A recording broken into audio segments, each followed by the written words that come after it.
بلا جو تجلیات خدا بندی بتدریج آہستہ آہستہ سینے میں آئے تھے، ان کا کرنٹ وہ یکدم برداشت کیسے کرتا؟ میرا عرض کرنے کا مقصد یہی ہے کہ ہم لوگ اپنے آپ کو کب سنبھالیں گے، اور وہ کون سا وقت آئے گا کہ ہم اس بات کے قائل ہوں گے اور تسلیم کریں گے کہ جو کرتا ہے خدا کرتا ہے، بندہ کچھ نہیں کر سکتا۔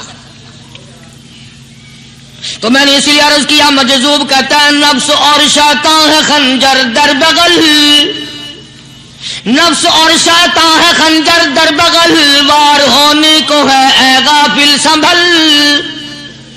کبھی 4 دن بیٹھ کے اللہ اللہ کر لی، تسبیح پھیر لی، تو دوسروں کو یہ تو دنیا کے دھندے میں پھنسے ہوئے ہیں، میں بہت بڑا ولی ہوں، میں بہت بڑا ابدال ہوں، مجھ سے بڑا تو کوئی نیک ہے ہی نہیں۔ یہ بہت بڑی مار ہے شیطان کی۔ اسی کو کہتا کہ نفس اور شیطان ہے خنجر در بغل، وار ہونے کو ہے اے غافل سنبھل، آ نہ جائے دین و ایمان میں خلل، آ نہ جائے دین و ایمان میں خلل، باز آئے بدعمل۔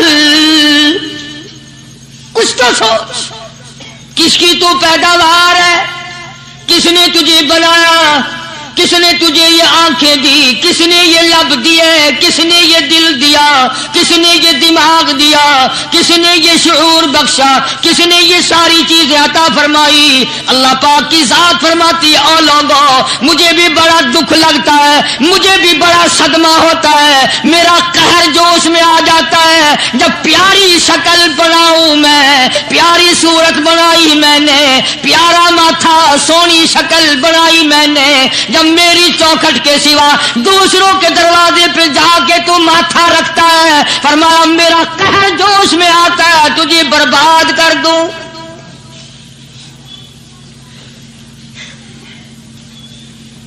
سب کچھ میں نے دیا، سب کچھ میں نے بخشا، اور پھر بھی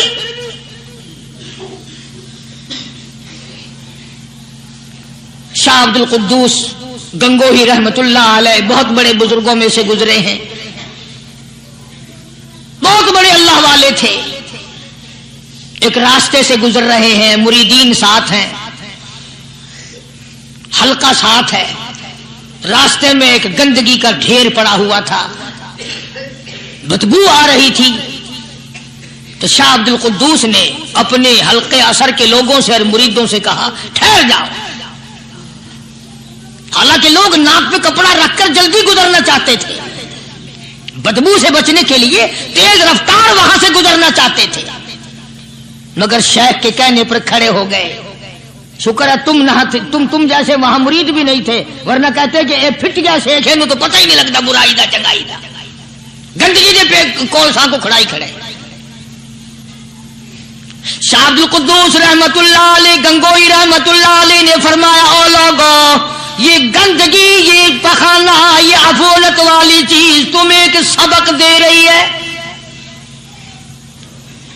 وہ بڑے حیران ہوئے کہ گندگی سبق دے رہی ہے کہ ہاں یہ بدبو کا ٹھکانہ یہ سبق دے رہا ہے کہ ہاں یہ ایک سبق تمہیں پڑھا رہا ہے۔ اور وہ کیا؟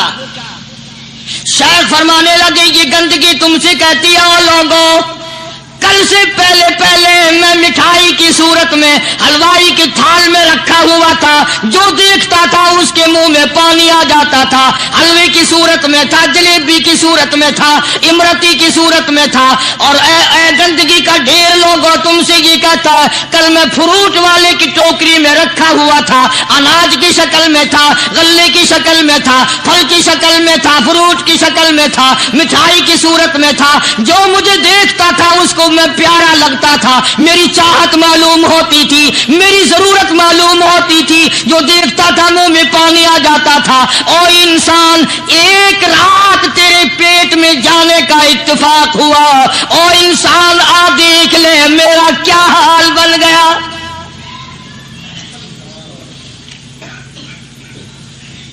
ایک رات تو تیری صحبت میں رہا ہوں، ایک رات تیرے اندر ٹھہرنے کا اتفاق ہوا، دیکھ میرا کیا حال بن گیا۔